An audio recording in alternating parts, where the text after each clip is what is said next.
now rocking with TDF everything. Spoiled rotten.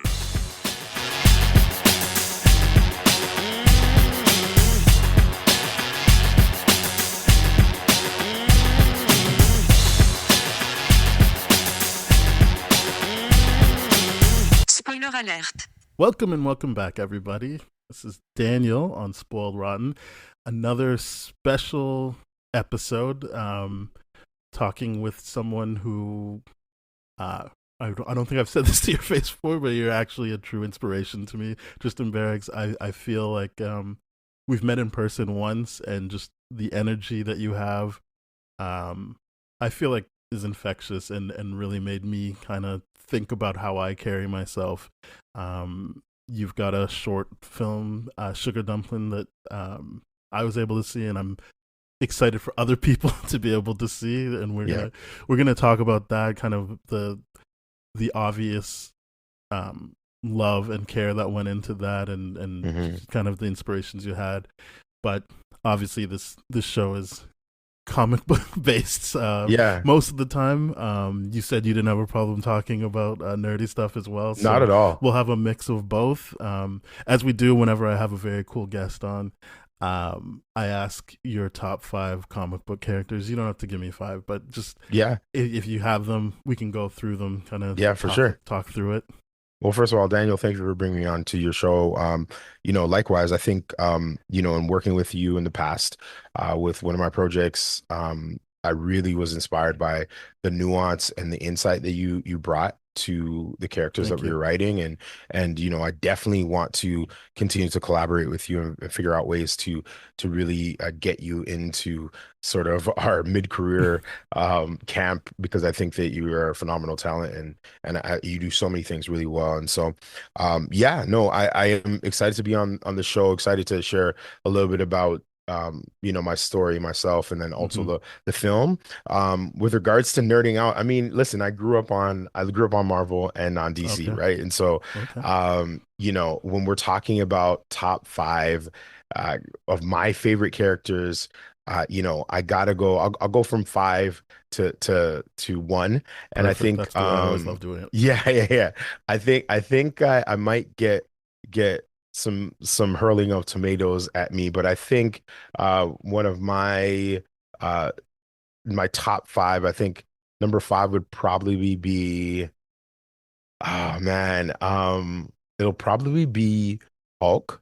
Okay. Hulk is 5. Yeah, Hulk is 5 because I mean, I think, for me, when I think about Hulk, I think about, raging out, but I think there's so much nuanced storytelling with him and Banner, Hulk and Banner kind of fighting each other. And also, world-breaking Hulk is one of the best storylines, right, to come out in the last 20 years.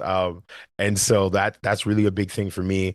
I think in number 4, I gotta give it up to I'm throwing it back to the 90s, because I never really saw a lot of Black female superheroes, but I got to give it up to my homegirl Storm. I got to give her some love. I mean, obviously. Come on now. I mean, she was my first Black crush, superhero crush. The leather and silver from the comic books and from the animated series. Come on now. Come on. What are we talking about? So that's what I'm talking about there. Great choice. Number 3 would be this is going to be kind of interesting. It's actually Nightcrawler. Nightcrawler could easily be number 1 for me. Nightcrawler, I fell in love with Nightcrawler based off of the animated series of X-Men, but then also based off of I think it was in Street Fighter and also in the X-Men games, where he could poof and come back. That was just, I always thought, man, nobody has given proper love and due diligence to Nightcrawler, and I love the way he was designed, how he looked. His whole power set was really cool. His acrobatics, kind of a little bit of Spider-Man, a little bit of Alien, a little bit of Beast, a little bit of a whole bunch of things. And so I really liked Nightcrawler.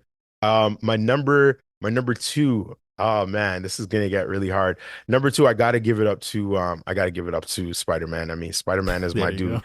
I mean, Spider-Man, come on, man. Like, what are we talking about? And now it's like it's even harder now because it's like which Spider-Man? Because yes, there's Peter I Parker, I but then really there's like also Miles too. yeah, I like Miles, right? Miles has a totally different vibe and swagger to him. So I'm just gonna say Spider-Man as a whole, the Spider Hmm. Universe. I know I'm cheating there. And then number one, listen, man, listen. Gotham has to have a knight. Why not be the Dark Knight, right? And Yeah. so, yeah, Batman, man, Batman has Yeah. to be. I mean, the Dark Knight. I remember what Batman '89 did for my imagination Hmm. and my thought process as to what was possible on screen in real life. And I just remember thinking to myself, like, my imagination is actually on screen.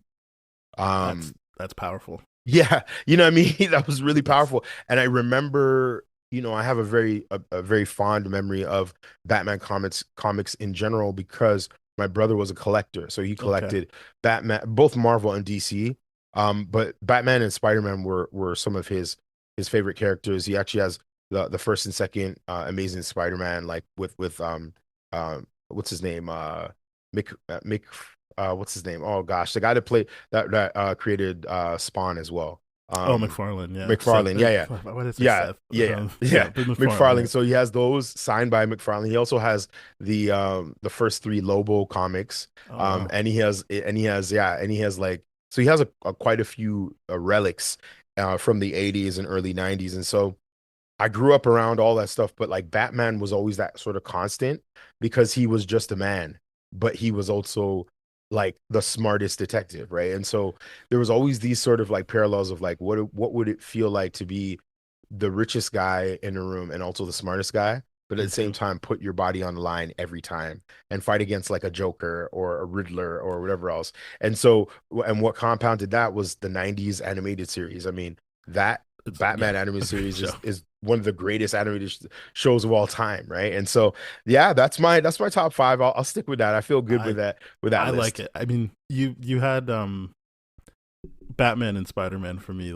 Yeah, Like that's my mom and my dad's influence together. Like yeah, and specifically when you said about like putting your body on the line, I think that's what made Batman rise to the top for me. Is yeah, he's hmm just human, unlike most of his peers, and hmm just I there was a couple panels I remember. I think he was like fighting like the sewer dweller people, like I don't know. I mm, think he was like the Rat King or something, and he was taking orphans and just it was just images. They didn't even have any writing, but just it really connected with me, like him yeah. not giving up. Like he was all beaten up. He's like almost about to drown, but he like has to save these kids. And I just remember being like, yeah, that's I what is remember. clicking for me. Yeah, I vividly remember when when the Joker kills Dick Grayson, I believe it is. Is it Dick Grayson I or think he does Jason Todd. I think Jason so. Todd? Jason Todd, go Joker ahead. hates Dick Grayson because I think it's the only Robin he hasn't hurt or killed. Okay. Okay.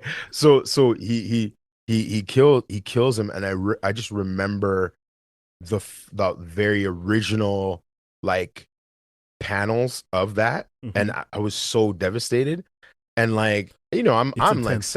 I'm like 6 or 7 years old and I'm seeing some of these panels I'm like what? Like, I mean, like, so all of those sort of moments, and then it leads right into like Batman '89, and who does Batman face? Joker, Hmm. right? And so it was just so reinforced in my psyche and in my and sort of the formation of my love for the genre of comic books and comic book characters. That I mean, I don't think anybody can shake Batman for me. Yeah, No, I think people who listen to the show know I'm in the bag for Batman for yeah, yeah. sure. And listen, honorable mentions like I love me some Wolverine. I love Mhm. me some some Beast. I love me on the DC side. Green Lantern, but like the red-haired Green Lantern. I Oh, forgot what Guy his name was. Gardner. Yeah, Guy Gardner was Interesting. hilarious. Oh man, the writing in the 80s was hilarious back in the day. Obviously big ups to Black Panther. Hmm. But I just think in terms of like if I'm going if I'm going with my team, my squad, that's my squad. That's my top five. That's a Yeah, solid squad. yeah, I yeah, yeah, mean, yeah.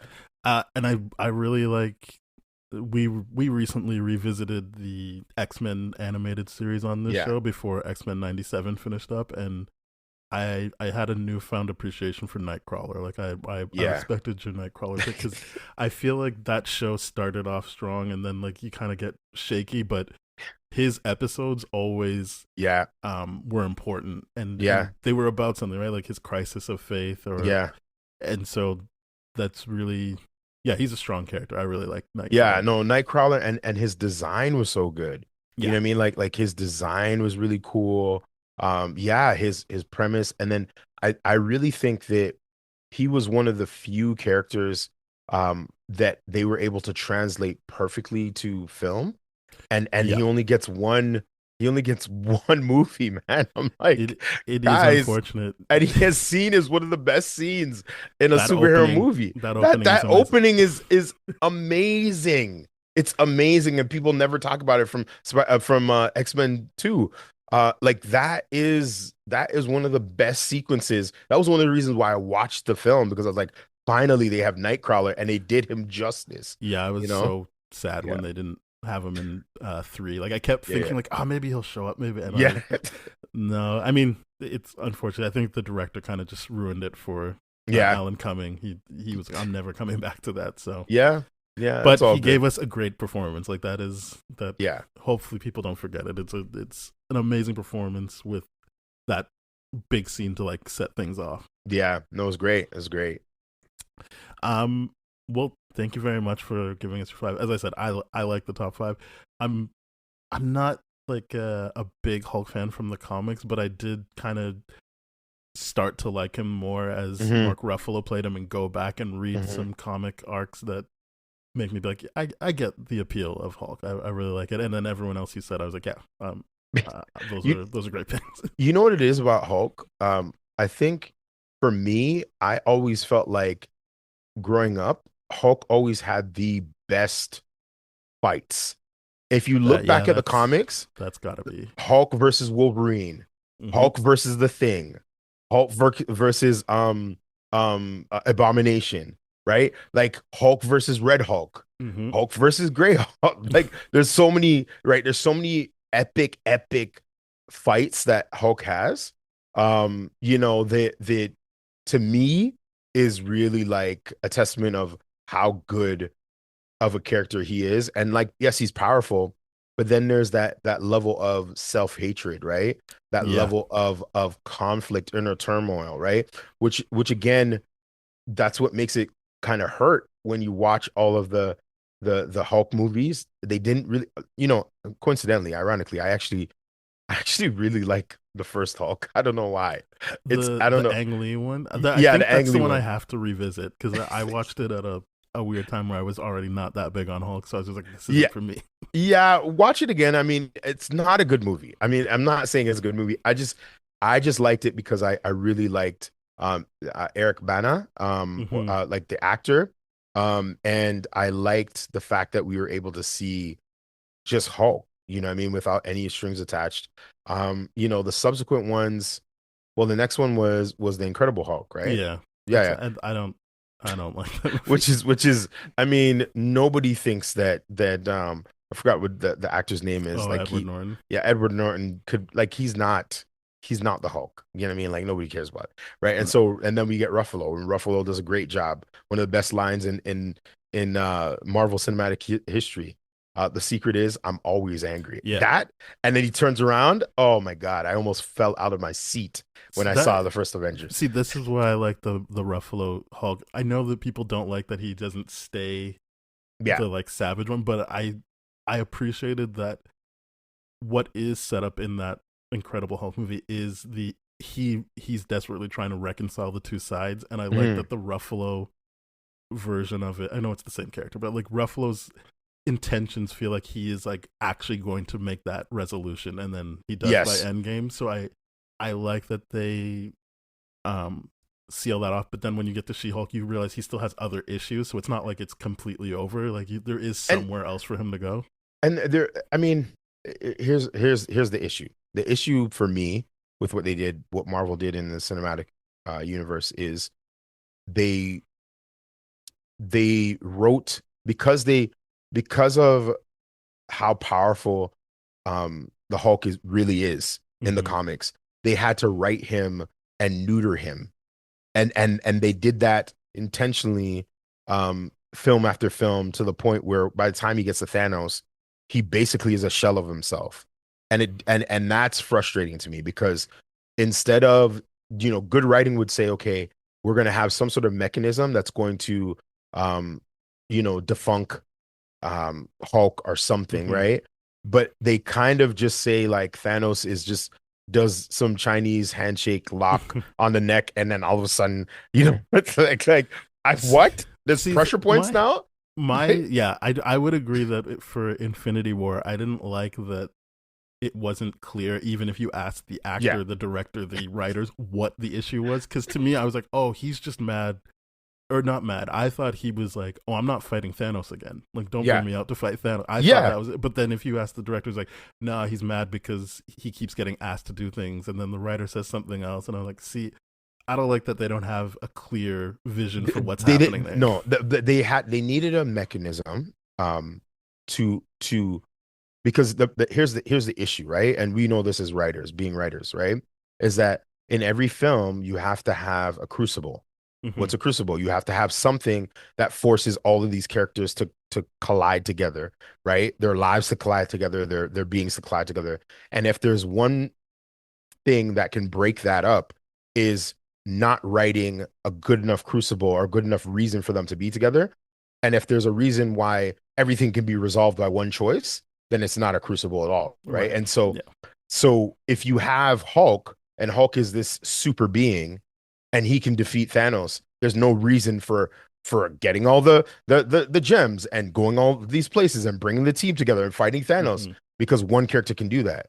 Now the funny thing is they end up doing that anyways with Captain Marvel at the end in Endgame. They kind Yeah. of allude to that. So again, listen, I love the Marvel Cinematic Universe. I love Infinity War. I love all of that stuff. But I also am a little resentful of the fact of the way that you know, they've handled Hulk with his like tiki Hawaiian shirt and his buzz cut cup, his cup bowl son.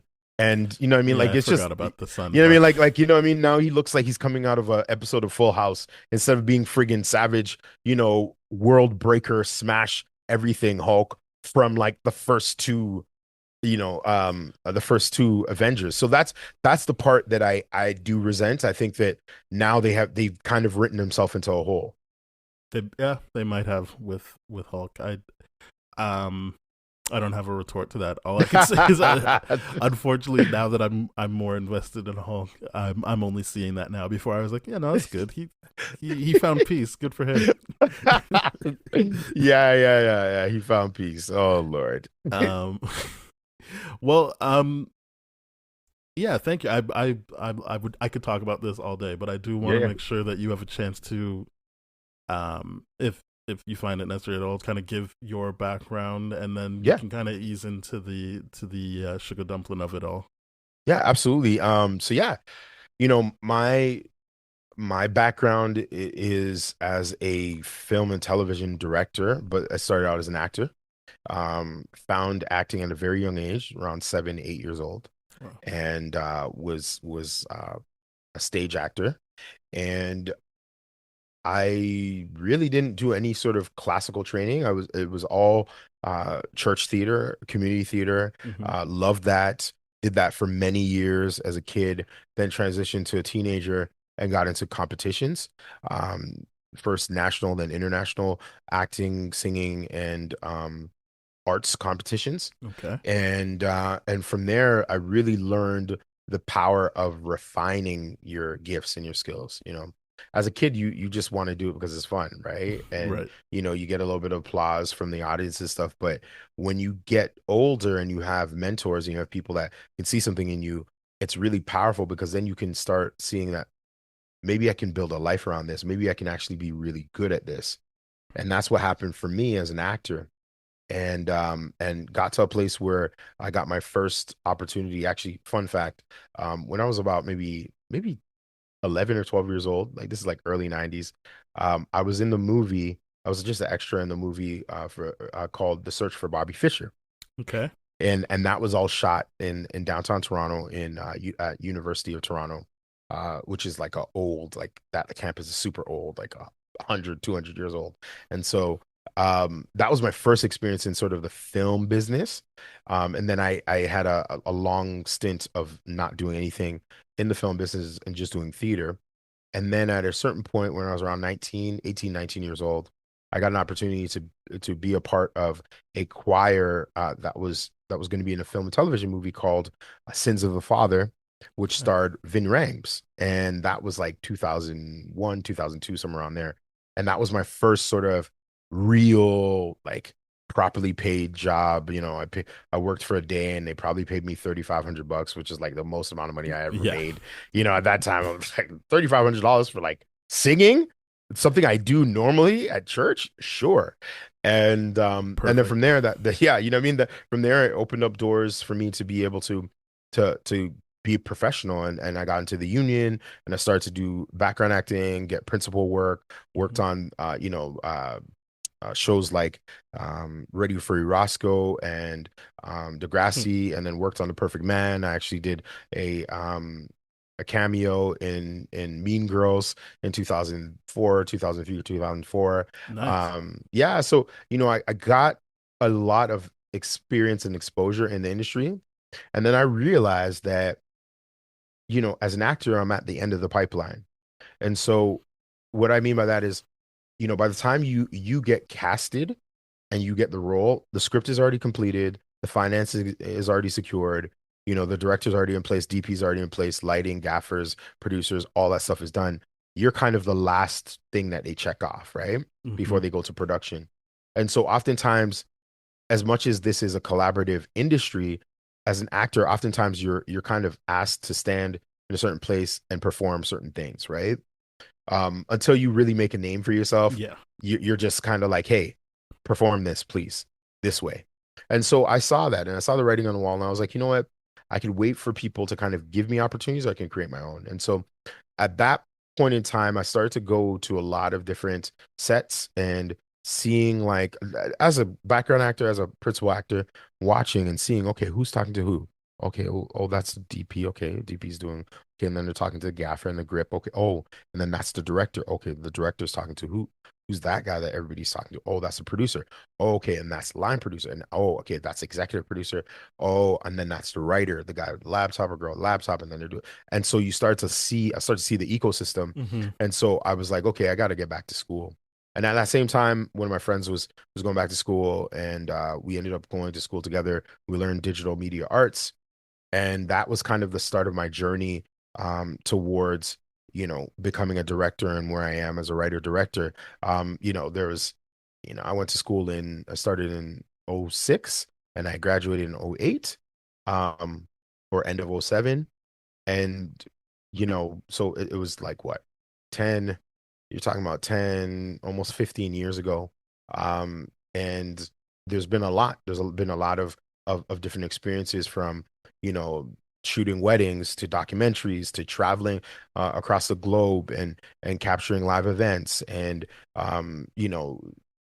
working for corporations, and then teaching other people how to edit and how to shoot and how to film, and all of the above, and then doing commercial work as well. Hmm. And so now I'm at a place now where totally focused on film and television, producing, directing, and writing. And yeah, just excited to be here to chat a little bit about my latest project. Yeah, I think that shows in everything I've seen you be a part of. If it's the still imagery or this movie, the I think the composition of it all show is very clear that you're someone who studied, and while you have your own voice that's very clear and your own I would say it does feel so natural, to the point of like it's obviously something that's coming out of you, and so like hearing Mhm, how you studied, and it doesn't feel forced in that way. So mhm. it was good to hear like your path and your journey. Hopefully that helps other people just commit to their craft in that same kind of way. Yeah, no, I think to your point, Daniel, like for a lot of years I thought that I missed my opportunity. You know what I mean? For a lot of years I thought I was not successful and therefore I could not be successful in the future. Mm, Um, and I had a really cool conversation with another director who I just randomly through the pandemic and stuff like that bumped into and had a chat with just online digitally. mm, And he said, Tristan, could it be possible that all of your life experiences have been there for a reason to make you a better, more nuanced director now, exactly. right? And so I never really thought of it that way. I always thought like, well, you know, Spielberg was great from the beginning. I mean, like, and Spielberg's one of my goats, right? But I also realized that there was, being in the studio system, there is a level of access, privilege, and runway that was given back then, right? I mean, Hmm. before Spielberg really did feature stuff, he did like 7 to 10 years of just TV stuff, TV Exactly. movies, Yeah. TV episodes. Like, so he was able to just do a lot of stuff. And his first film wasn't that great. It was, first of all, the premise was terrible. It was like a runaway truck that was going after a Right. person. Like, you know what I mean? Like, it wasn't anything to write home about. But again, it speaks to sort of the age that we're in now. Like we're all expected to like be 21 and be a phenom. And if we're not a phenom at 21, then our life is over and we just need to get back into the rat race. And it's like, that's not how it works.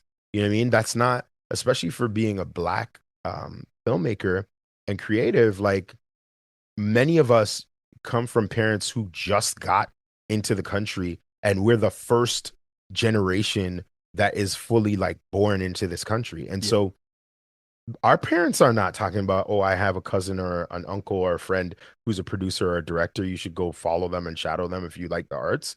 They don't know anything about that. Most of them are nurses and custodians and contractors and electricians, and they're like, okay, go into that. That's solid.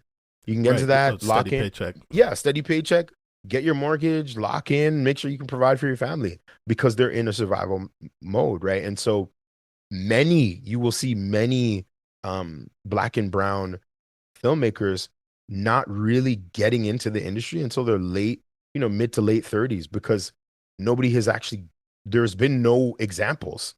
There's no Exactly. pathway. So if there's no pathway, it takes a time and it takes a while for you to kind of learn and live a little bit.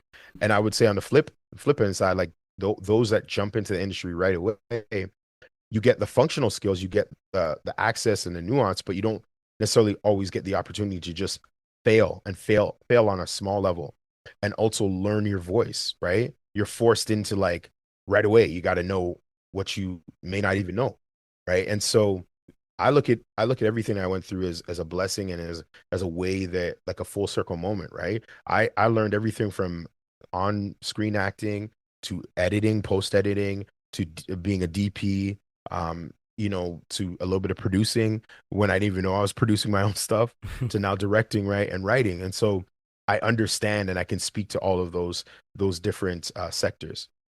And I think another important thing you mentioned was that you were helping other people with certain things, and I do think Yeah.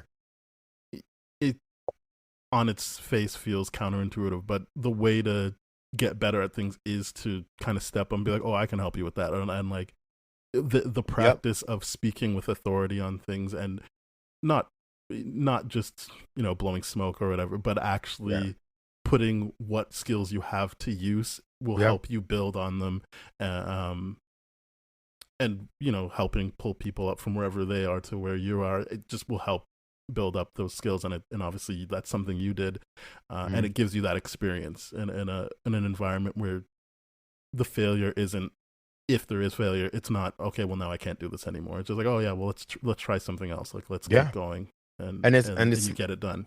and if you love something, you do it, right? Hmm. Writers write, directors direct. You know, if you're a DP, you film stuff. Yeah. You don't film, you don't start practicing for the job on the job. You No, do it you're doing it. before. Yeah, Yeah, it's an and extension of you. That's exactly. I don't think I said it properly, but that was the compliment I was trying to give you earlier. Is that when I see your work, it just feels like the natural expression of what's inside of you, as opposed to um. And I don't have anyone in mind, but as opposed to someone who would you like, oh, they're chasing something, or like that Hmm. they think this is what they need to do. Hmm.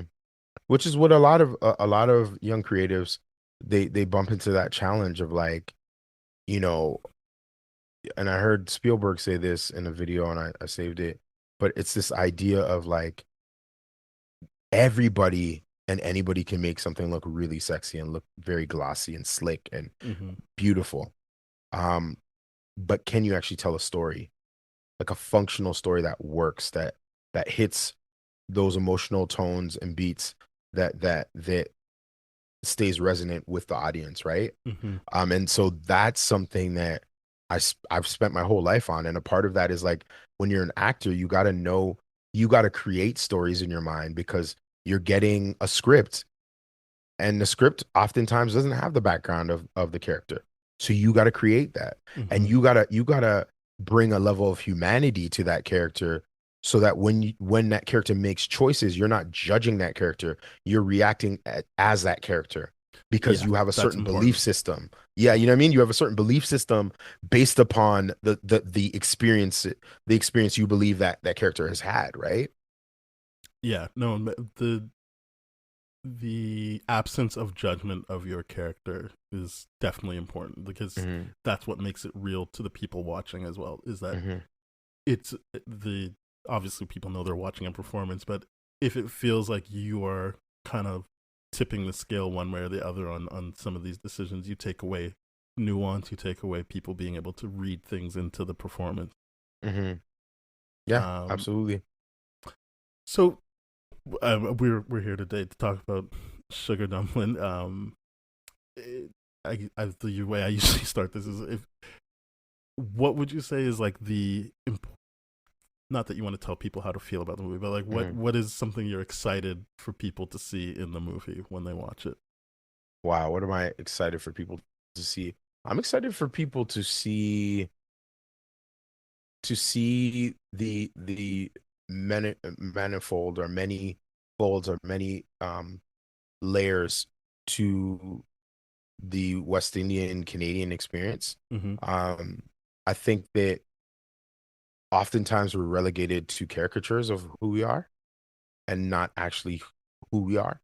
And I think it's extremely important for us to, in this moment, with the access to technology, equipment, audiences, um, distribution channels, to reclaim our stories. And so Mm-hmm. I'm really excited about the core community, the core target audience, which is black people, but specifically black people from the West Indies and the diasporic body of West Indians that are across the world, to see themselves in a three-dimensional way or a four-dimensional way. That's the core thing I'm excited about. And then the subtext to that is like, you know, other people from other cultures seeing us in a different way, right? And being Yeah. like, oh, okay, cool. Like, oh, okay, they talk like that, not because they're trying to be cool or anything. Like that's their language. That's who they Yeah. are.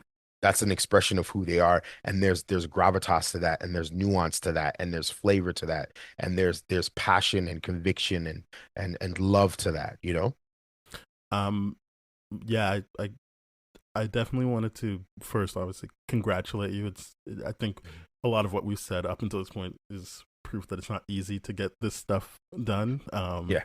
So the fact that you're kind of nearing the finish line for this in Hmm. a way, you deserve praise for that. Like that's a big deal. But I also wanted to thank you for making the movie because exactly what you said about feeling seen. I My background is Guyanese, and so a big thing is Mr. Samuels is the lead of your film. he came across like, well, I used to watch him growing up. I used to watch that show Chef, but and then Hmm. he's been in other things that I used to watch. But like he just felt like my grandfather, especially near the end for my grandfather. Like a lot of trips to the hospital uh, did revolve around like him taking great pride in the fact that he taught my grandmother how to cook. And so Hmm. like doctors being like, wait, did he really like just they were so interested in him like making that a point of like, no, you need to respect that, or like Hmm. you need to respect I'm a doctor. He is a doctor. He started the social science like Caribbean studies at York University Oh, wow. with my other grandfather. And so like just not to give away the movie, but like the frustration that he had feeling like he was being babied in the movie, Hmm. like it spoke to me for like my grandfather and how those visits would go, where he's getting upset at the staff Hmm. and feeling like you're not respecting who I am. Like you think that this is gonna go one way, but I'm Dr. Anderson. That's who you're talking to, and Hmm. yeah, I don't want this food. This food sucks. I can make much better food. Yeah. So that really spoke to me, and also just yeah, the connection. I didn't have the opportunity to like cook with my grandfather, but he cooked for me, and so like that connection there as well of um food being an important expression Hmm. um of love, obviously in your movie, and just watching your movie, it also felt like that. I guess you could just say it simply as love, but also just that's the only way they could communicate at that stage of life Hmm. was through the food, and that was the in, and so it was exciting to watch that, Hmm. given where the lead actress starts in the movie, and just knowing that she needed to make that connection and getting there through the Hmm. conversations of food was very exciting and rewarding. Yeah, I think, again, I always had this sort of thought, growing up in a West Indian household and around so many different West Indians. My background's Jamaican.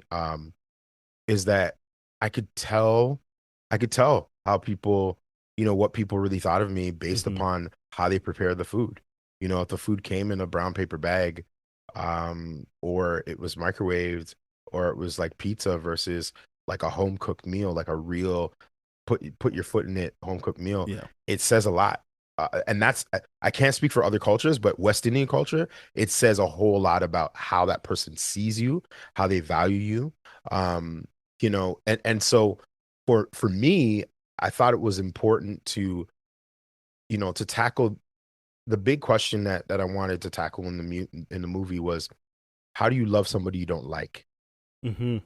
right?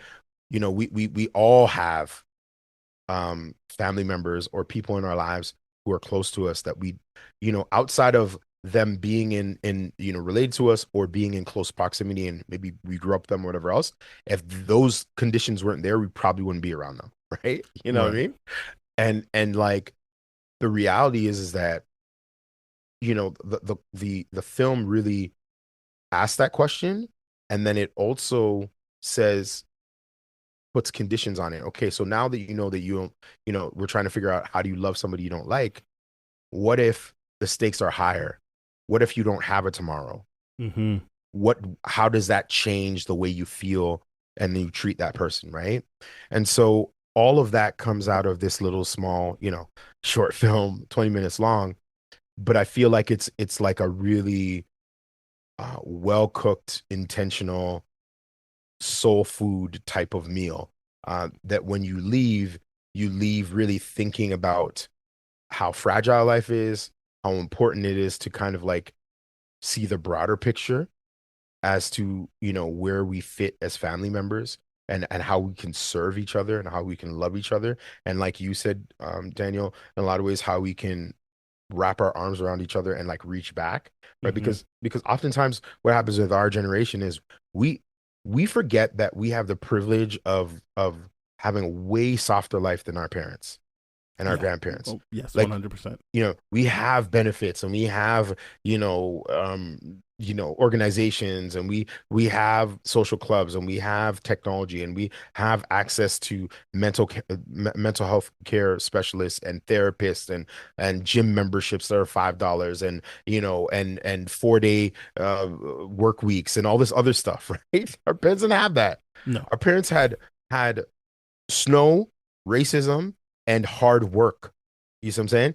And so in a lot of ways, we are judging our parents based off of our standard, not recognizing that we are very privileged with the tools that we have at our disposal in this generation.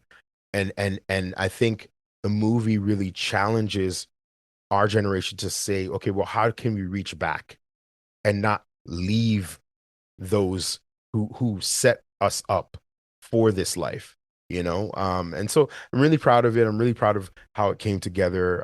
It's a labor of love. It's always one of those things where it's like, you know when you're making a film, you're always trying to answer the question, well, you know if I have more time, or money, if I have more time, I can do this. If I had more money, I could do that. If I could just do this one more shot, I could really reach to my creative goals. And Hmm. it's always managing like the creative expectations, the time, and the money piece, and being like, okay, if I can find a sweet spot where it's not going to be perfectly how I see it in my mind, but close enough, then you're in a good place. Um, I really when you were speaking, a lot of what you said resonated with me, but I think especially the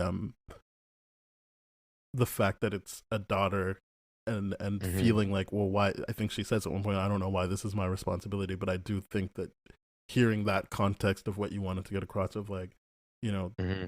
you feel a way about your dad based on this life that he set you up to have, Hmm. and the mother even saying, like, I this isn't the exact quote, but like, she's kind of like, I put in my time, like, Yeah. you can Yeah. you can it's important for you to have this kind of relationship. Yeah. And I do think that it's not exactly the same, but that kind of speaks to what you said also, when it was like, yeah, maybe they missed their time in the Hmm. middle, but obviously there was something there at the beginning, and they got Hmm. there eventually after having these lives lived. And obviously, it would take the daughter to live a life in Hmm. between Hmm. the separation from her father and the reconciliation, or the Hmm. attempt at reconciliation. Um, so again, just another example of how it feels like it's coming from you naturally. This this Hmm. story, and your life experience kind of um, being weaved into this fictional story. Yeah, I mean, I keep on getting the question, um, is this based off of something I've experienced? And I'll say this, it's not, I haven't had a family member, dealing with dementia. Um, that's something that I just haven't experienced. Now,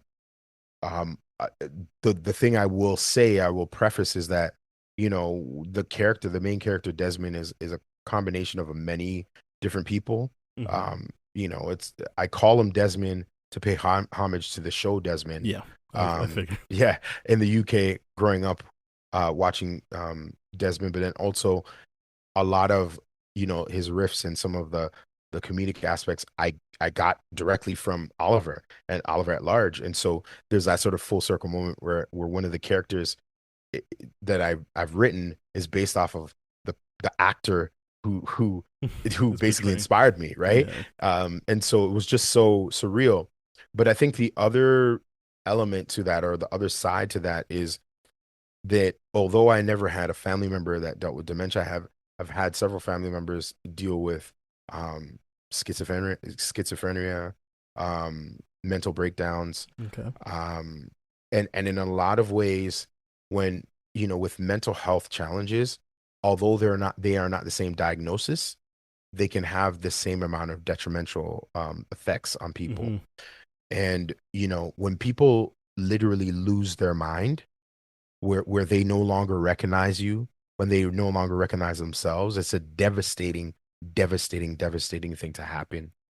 And it's not only just an erasure of moments and memories, it's an erasure of identity, Hmm. of culture, of legacy, of family, of people you love.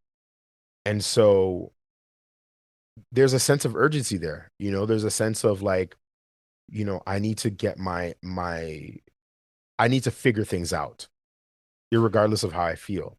And Right. Like so, yeah, there's no and so, point in holding on to this because there's not going to be more time. And I yeah. do know that I was um, lucky that while my grandfather did have dementia and was losing my visits with him, he was fairly lucid. Like he didn't Hmm. forget who I was. He might have like had a couple of name slips, but it felt like Hmm. he always knew who I was. Hmm. Um, and so that was good because I know, like for my wife, her grandfather didn't have that. He would slip. He would think she was Hmm. the mother, or yeah, her mother or her grandmother. Like, and so Hmm. as you said, like there's the loss of Hmm. identity there and legacy. But again, I didn't want to spoil your movie, but I appreciated how you dealt with that Yeah. in the movie.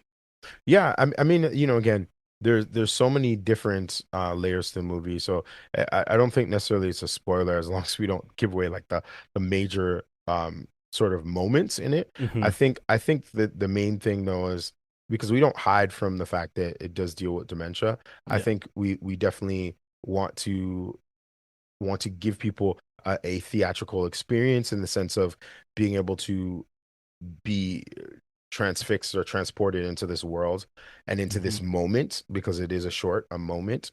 Um, and then at the same time, we want them to feel invested in the characters. And I think we did that really well. I I think, would agree. Yeah. yeah, and really being able to, at the end of the day, if people walk away from the film and it stays with them, it sits with them, and they want to have conversations after, or it makes them think about their choices as it pertains to those who are related to them and how they kind of move forward in their Hmm. life. I think we've done a really great job. I think if I can put it this way, like I remember when I first watched Moonlight. I think I only watched that movie once. Okay. But I have it on Blu-ray and 4K and all that stuff. Um, and I just remember being like, I feel like I am there was a level of transformation that happened Hmm. in my heart and in my mind. It was the first film I felt that really accurately depicted um the humanity of the queer community in a way that was not only just relatable, but that was humbling, that Hmm. was stark, and that was also loving. And it wasn't, they weren't trying to tell you that you are wrong for however you feel. They were trying to tell a story, the story of this character. And through this story of this character, you were now transfixed and then transported and then transformed, right? And I don't think you could come out of that movie and think and feel the same way. And so I think the way I want my film, this film in particular to be is I want it to be like a campfire. I want it to be a place where people come together, gather, and share their perspectives and share their feelings and their emotions about the topic, but then also about their lives. Okay. I mean that is a worthy cause. That's a worthy, and I think, as you put it, that's because it's a short, and not that you couldn't expand this to Hmm. a feature, but because it's a short, it does concentrate a bunch of stuff so that it helps along what you're talking about, like making Hmm. sure that people feel like there is a conversation to be had afterwards, like oh Hmm. okay, well what happens next, or that that's them being attracted to the characters, but then obviously the self reflection that comes with it as well. Hmm. Yeah, absolutely. I think it ends in a natural place, but it also ends with people having questions and wanting more. And I think that Hmm. that's a perfect place to be. Um, would love to, we would love to build out, and we have enough material to build out a full feature or even a, a drama, limited drama series or something. The reality is that, this film is completely self-funded. And Mm, so when you're dealing with financing a film yourself, you're dealing with the realities of the limitations of resources, both of people, time, and money, right? And so it was in our best interest to really focus in on doing a short, yeah. and then also thinking about how we can use this short in different capacities, obviously to show what we can do as artists, but then also to have a level of engagement, social impact within the different sectors, whether it's the mental health and healthcare sector, the Black community, and just the Alzheimer's and Hmm. dementia community as well, and family members that are dealing with that. And so that's really been our goal. But we're realizing and recognizing how rich and how potent this story is and how many people relate to it. It's baffling to me how many people are like, oh man, I know somebody that's dealing with that. I'm dealing with that. My cousin is that. My aunt is this. My Yeah. my mom is, and it's just like, but nobody ever talks about it. And another thing I appreciate about it is it's not like dealing in trauma in that way. Like Yeah. as you said, being seen in a very specific way by outsiders and having this story that you needed to tell, obviously, and have it come out the way it does with care. Because obviously, life can't just be happiness Mm-hmm. and good times, but the care with which you tell the story so that it doesn't feel like people are going to be crying and have snot coming out of the characters Mm-hmm. and like, oh no, like, oh, this is the worst thing ever. It There is a hopefulness to it that feels more honest about how that would actually play out. Yeah, no, I'm glad you pointed that out. I had a friend of mine who's a filmmaker as well, watch the film, and he was like, um, he's a lot more starker with his filmmaking. And so when he saw it, he was like, yeah, I can definitely tell that you came from a home full of love, Tristan, and that you watched the Cosby Show, and that you grew up on on Fresh Prince and Saved by the Bell or whatever else, because there are certain things that are just innately a part of my DNA as an artist, right? Um, and I don't run away from that. I Hmm. think that there is enough space within this genre and within film and storytelling that allows me to be authentically who I am. I want to tell a story in a certain way, and I got to tell the story that I want to tell, and I'm really happy about that, because oftentimes people don't get to tell the stories they want to tell. They tell the stories that they think audiences want to see and people want to Hmm. watch. And it's funny because I was listening to, I forgot what his name is. He's a music producer, and he was the co-founder of Def Jam, Jewish guy. I forgot what his name is, Oh, but why am I forgetting his name now? and he's like Rick looks like Rubin. Moses. Yeah, Rick Rubin. Yeah, Yeah. Rick Rubin. And he said, like, true art, true art, and true artists make stuff that is important to them, that they want to make. It has nothing to do, like you said, the film industry or the music industry. The issue with it is that it's a conglomerate of people putting Hmm. their heads together to try and anticipate what other people will like, and a broad number of other people will like, so that they can recoup their money, and people will come in and watch their stuff. And that's why it's not good. You know what I mean? Like, that's why most of that stuff is not good. The things that are resonant with people, that stick with people, are things that are niches, yes, but that are personal stories with universal themes. I think that's the important part of your film and films that I like is one, it's important for you to be yourself. Obviously, that's what's going to make it Hmm. different, right? Like people say there's only so many stories you can tell. So the Hmm. important part is that you're putting yourself into the story, however Hmm. that needs to happen. And to that, I don't know what I was going to say, but I That's do right. think that yeah, having what was I trying to say there? Oh yeah, the movies that I like, it's very clear that the storyteller is putting themselves in it. So I, obviously for this podcast, I Mhm. use a lot of comic book Yeah. examples. So like, Yep. it, there was a period where you saw like who Marvel or Kevin Feige liked as storytellers. Like Hmm. he was doing roundtables with Ryan Coogler, like uh, Scott Derrickson, kind of, Yep. and then but specifically James Gunn, and what he did over the three movies of Guardians of the Galaxy that I think made it different was he was working through the terrible things everyone knows about him, and he was trying to do this story of like, can you find love after that? Like, how do you find Mm. family after you've alienated people by putting them off with your thing? That's an arc over three movies, and I see it in Hmm. his other post Guardians of the Galaxy movies, Yeah. not the pre stuff. But I can see him working through that, and so it's not for everybody, but it is something he needs to work through and put out there.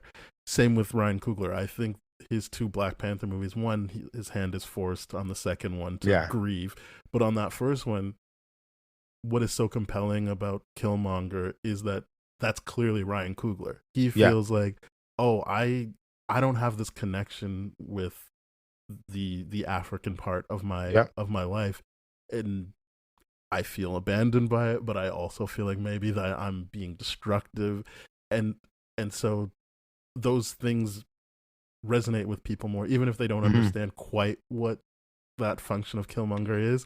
They're connected to it in a way that they're not in like Iron Man 3, where it's like, yeah, we're just making another one. And can I say this, like, and I haven't said this publicly, but I will say that people don't there was just a list that was done by the critics, movie critics, or whatever else, and the only Marvel movie that got on, so it's the best movies in the last Mm, 25 years, right? Top 25 movies in the last 25 years, and the only Marvel movie is Black Panther. And there's people like, Black Panther, how did that get on there and not other ones, and da da da. And I said, and I need people to understand how nuanced Black Panther really is. Black yeah. Panther is a very deep movie. And I know that, again, we're diverting a bit, but I want to kind of break it down because I think it goes into sort of what we're talking about on broader strokes. Black Panther is a movie that is tackling colonialism, Hmm. but it's also tackling um the the dichotomy, or the difference between the African culture and those that are from the continent, that were born into different parts of the African continent, with culture, with history, Hmm. with legacy, knowing their tribe lineage, knowing, that if I was born on a Wednesday in 1980,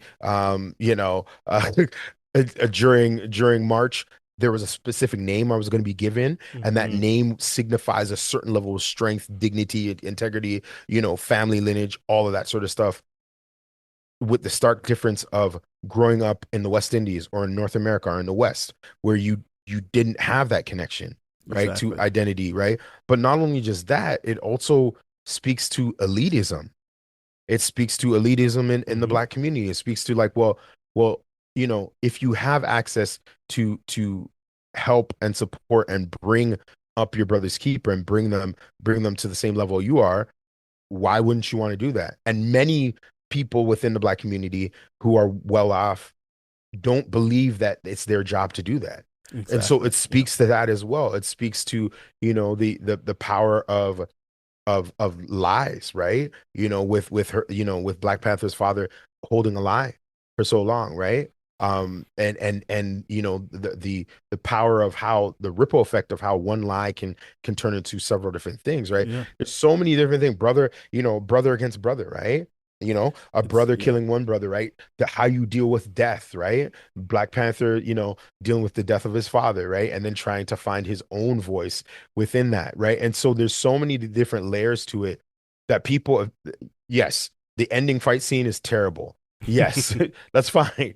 But if you take a step back and you really look at the layers that Ryan Coogler puts into it, and the team puts into it, there's so many different things that you can walk away with and have a conversation around, that it's impossible for us to do it in one sitting. No, yeah. To your point, we've talked about Black Panther, I think, like 3 times on this podcast, like Yeah. 3 separate episodes. It's just, it's a very rich text, and I Yeah. think that people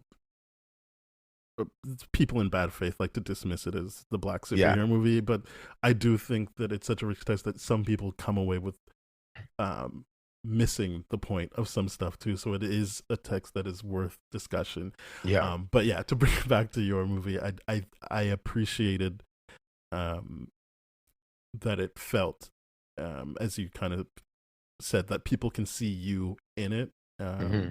I mean, they can literally see you in it too, but I feel Yeah. like Yeah. they can see you as, or whatever version of you people have in their Hmm. minds is on display. And like, obviously, I don't know you the way that director you're talking about knows you, but just the brief Hmm. time I had with you and our conversations, Hmm. that's very clearly in this movie as well. So Hmm. I think, again, you should be congratulated on being able to pull that off and have a movie that, as people say, kind of you fixate on the details and it becomes universal. Yeah, no, I appreciate that. And, again, I hope that when we get the chance to really start screening it publicly, people can really get a good um, understanding and feel for we um, how much love was put behind it, Mm-hmm. that in so many different details. And so, yeah, no, I mean, I'm excited about it. We're just finishing off the audio mix, and then we're going into full-fledged film festival mode, which is it's probably gonna be in festivals for about a year. Yeah. And as we're going through all the festivals, we're also going to be systematically starting to have some public screenings as we open up different territories. Yeah, because we want this to get to the community. I think it's really important for us to get to the community and continue to push forth in that capacity. And so, yeah, no, we're really excited about it, man. We're like, I mean, this is one of many. Like, this is more of like you know a narrative with narrative drama with a little bit of comedy in it. The next thing that we want to work on is like a rom-com type of vibe, Nice. and short. And then from there, we definitely still want to work on the project that we had you on, which is Diaries of an Average Black Dad, which is a sitcom, a half-hour sitcom that we're feverishly trying to get some funding for, so we can do a proof of concept and show Right. people exactly what that world is.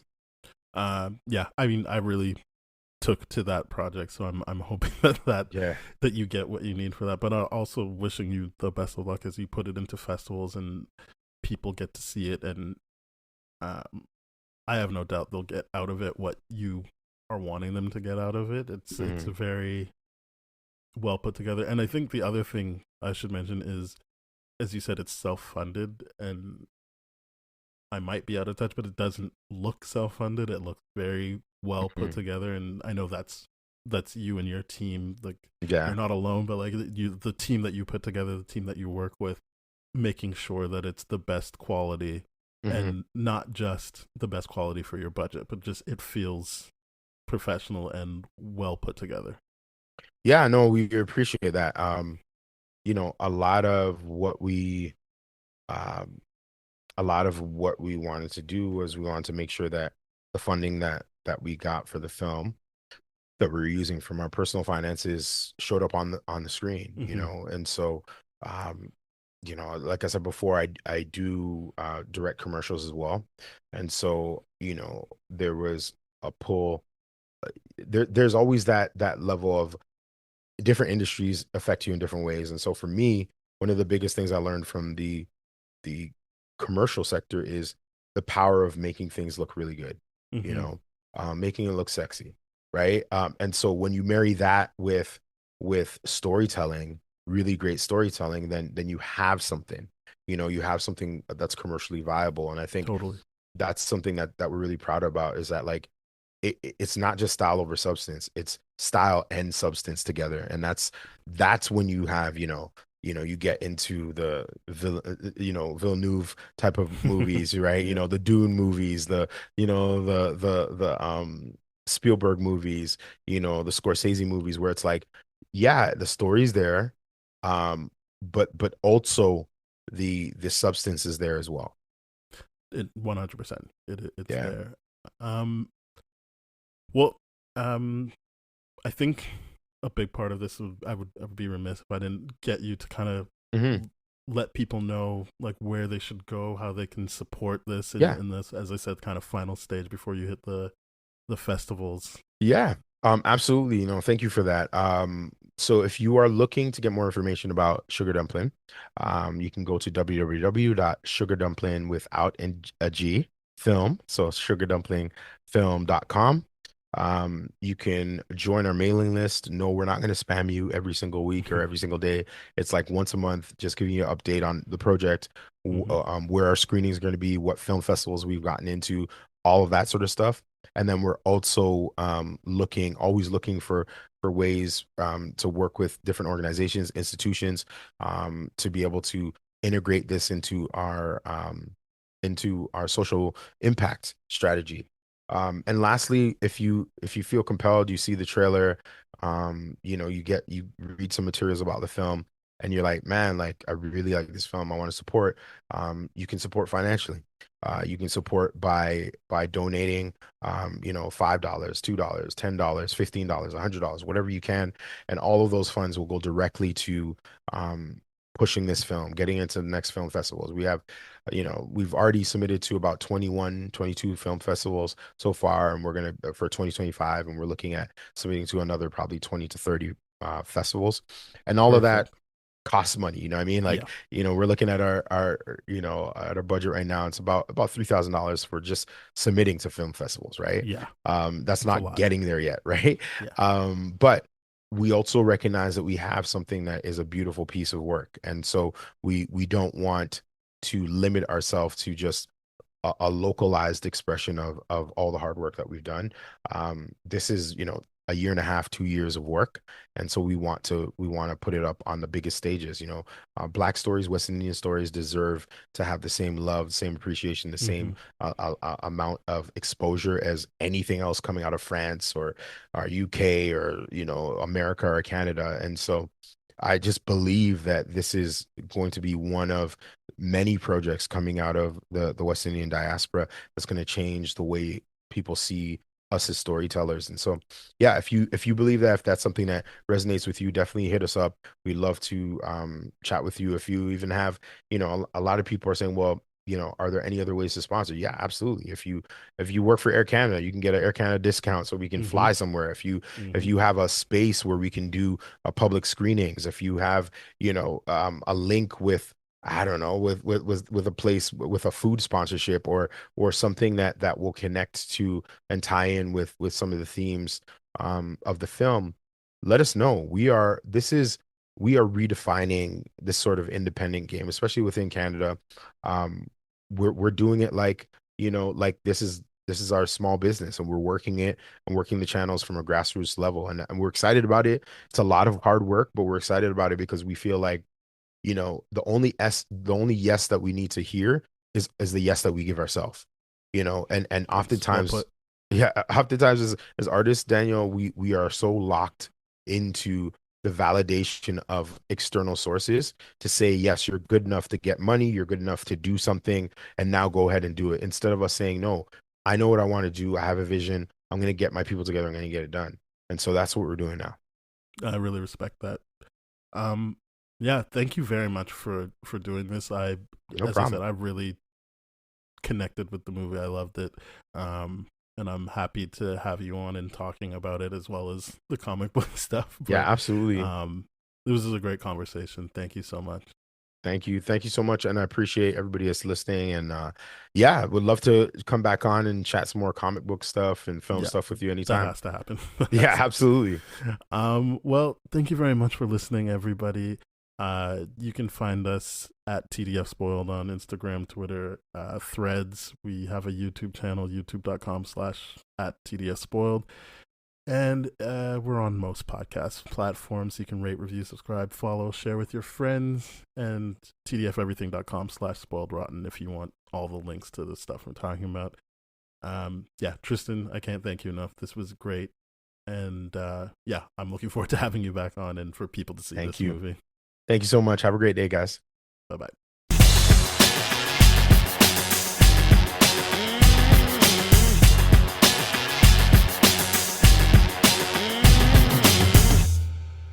This has been a TDF Everything production, brah.